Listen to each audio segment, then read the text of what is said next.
Hi, I wanted to come on and tell you about something new that I learned. Of course, I didn't discover it. Like I said before, I never really discover any new information, and it is a regurgitation of another channel, but it has to do with music. And I really love music, and I always thought that there was something so, I don't want to say magical, but supernatural about it.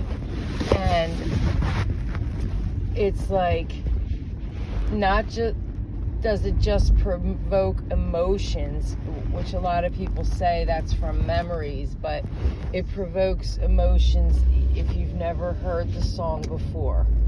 And when you're talking about, like, I never had any music theory. I bought a guitar when I was like 30. I'm 54 now. But like, I remember I didn't know how to tune it. I didn't know what to tune the strings to. I didn't know the basic, that there were like 7 notes. A through F, A through G. You know, I didn't know about sharps or flats. I didn't know anything. And, you know, I'm not the type that can, you know, say, someone will say, sing a C, and I can sing a C note. And I'm not the type of person that when someone sings a C note, I can recognize it. But it is like supernatural, because for all of us, we can tell when something's off key, out of tune, someone plays a wrong note. And for me, I don't have a good voice at all, but when I whistle, it's like I can whistle accurately. So there is like an innate sense of these notes, you know. And you know, when I looked into it, because I thought it was like magical, supernatural, you know, why does it provoke emotion? So they did studies that, like, when your brain hears, for example, I like hard rock, okay, so when I hear that, and particularly hard rock and heavy metal, when your brain processes it, it releases chemicals, and it's shown to make people more aggressive, sometimes angry. You know, I don't get that feeling. I get more like invigorated, and when I'm really tired and feel like hell, it makes me feel better and gives me energy, okay? And you know, there's so many things that are in our body, in our mind, in our spirit, that know about music, even though maybe we never had music theory, you know. And people say that music is like geometry. When I listen to music, I get different images come to my head. I'll say like, oh, this song reminds me of a dark hallway, or this song reminds me of a sunny field. And, you know, there's so many amazing things about music. Now, this is not a conspiracy. This is actual fact.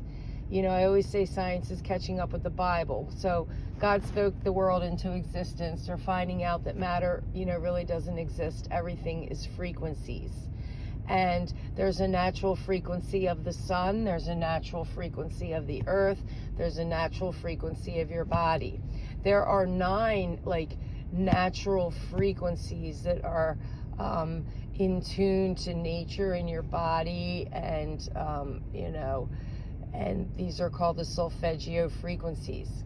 And I don't know if anybody's looked into, like, Dr. Emoto. He studied the like consciousness and prayer and good thoughts, good vibrations, maybe you'd say good frequencies projected onto water, as opposed to evil thoughts and evil feelings and evil frequencies, you know, projected onto water.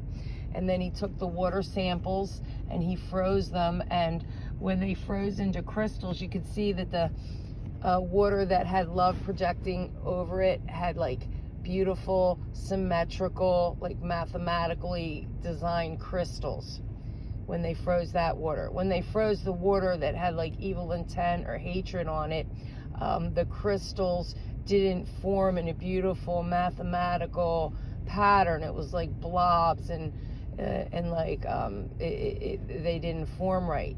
And you know, this all led people to believe that, like, you know, and it all goes back to frequency, and it maybe has to do with quantum physics, but that your consciousness, your thoughts, your feelings, your emotions go out from you like a radio, you know, like vibes in a radio. Other people can feel them. And the thing about quantum physics is that, you know, they're proposing that your consciousness affects reality, you know. So anyway, to get back to the music was originally tuned at a frequency that was harmonious to the body and resonated with nature.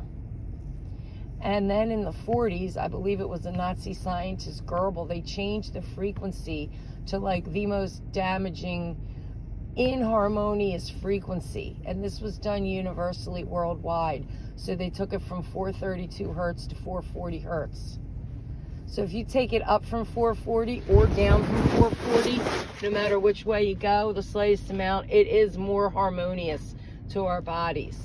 You know, so that led me to, you know, search out more about this, and that's what this video is. I'm not a scientist, and I can't really tell you everything about it, but it's something interesting you should search out. You know, music is like a universal language. Everybody I know pretty much loves music, from my parents to my son to my sibling to, you know, everybody.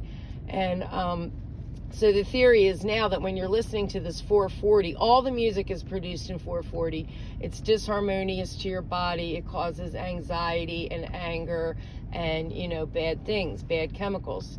So they actually have tones of the solfeggio frequencies that you can listen to, or they have like wave and ocean music. You know, I'm not really into that. I don't want to like walk around cleaning my house listening to, you know, like beep, like a tone, or I don't want to walk around listening to ocean waves. I like rock and roll. So it's awesome because on YouTube they have channels devoted to changing the songs into these special frequencies. So you can find channels that changed songs back to 432 hertz.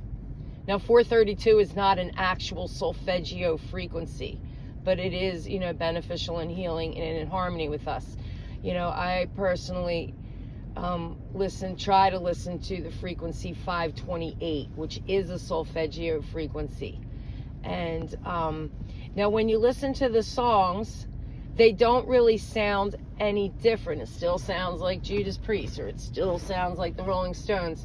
What I notice is I can hear more in the song. Like sometimes you can't notice what they're saying, you don't know the words. You can, for me, I can hear the words, and then I can hear like different parts of the songs, or like a different beat stuck in there, or, you know, that I didn't hear before.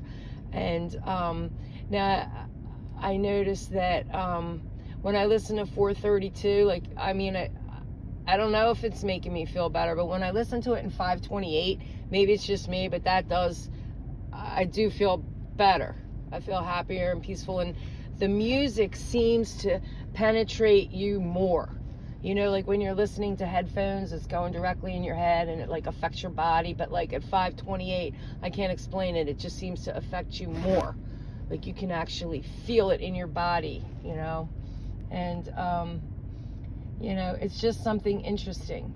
And it's something that, like, you know, just goes to show like how evil parts of this world are, you know, to do this. People don't really know about it. I like on YouTube, a lot of people know about it, but like in real life, people don't seem to know about it. People that I know, you know, of course, my son, I always talk about him. He knows about it, you know, but yeah, it's very, very interesting. You know, science is catching up with the Bible. Everything's about God spoke the world into existence. It's about frequency and vibration. And then, like, this is really mind-blowing. If you look into quantum physics, you know, they're proposing that your consciousness affects reality more so than just like, oh, okay, I want to consciously turn on that light and then I go over and turn the light switch. Like, no, they're talking like on a subatomic, subconscious level. And, you know, I always say science is catching up with the Bible. Now they're saying that you can heal. It's kind of like, I don't want to say the law of attraction, but it's like in the Bible, Jesus says, as a man thinketh, so he is. If you think you're horrible, you will be. If you think you're good, you will be. If you think you're successful, you will be. Because if you think you are, then you act like you are, you live like you are, and it will bring the results that you are. You know, that's kind of like the long-term way, the material way. It's like kind of involved in that, but also subatomically and subconsciously, it produces results. The other thing Jesus says, this has to do with, I hate to use the word manifesting and law of attraction, but they always say, you know, to do this, you need to live the reality that you want. So if you think you're successful, you've got to act successful, look successful, feel successful, take on this persona.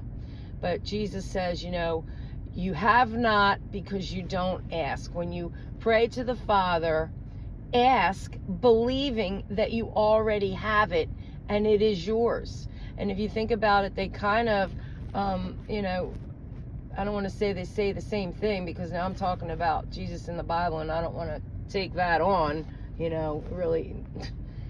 But, you know, when you pray as if you've already received it. So if you think about this, if you feel like, or if you believe that you already received it, then it is a reality, because you're going to be acting it, living it, feeling the emotion of receiving it, you know. And it says, Jesus says, according to a man's faith, so it be done.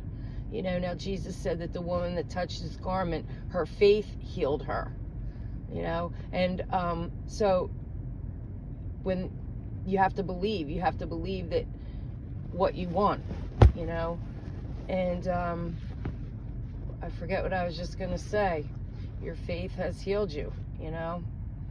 And I don't even know how I got off on this tangent, but, you know, this is the other thing. God said we're made in his image. God is the ultimate creator.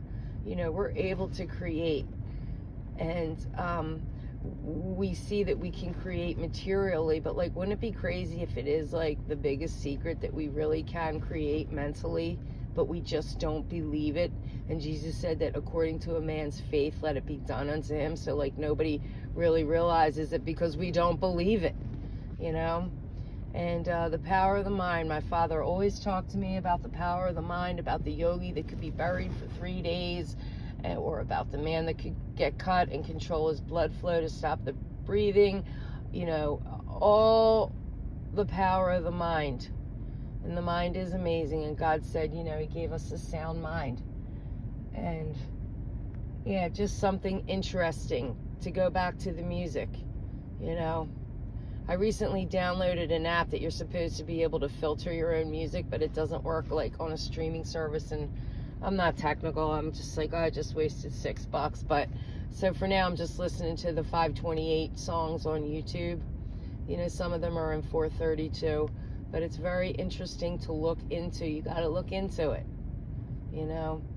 And then, you know, I do play guitar. Like I said, I bought it when I was 30, but I don't know if I can tune it to the 432, because, you know, I looked into it. It's not like I have a tuner on my phone and it's like standard tuning, but, you know, they're saying you have to do all this like physical figuring it out manipulation. I'm like, I don't know if I'm up for that, you know. I can barely play. So I'm gonna, whatever. But yeah, music is so fascinating, so amazing, you know. And yeah, look into the 440 hertz conspiracy. I hate when they use that word, because so many conspiracies have been proven true. You know, that's why you have to keep an open mind. And I hope everybody has a great day. Check out a cool song on 528 hertz or 432. And read about it. It's so interesting.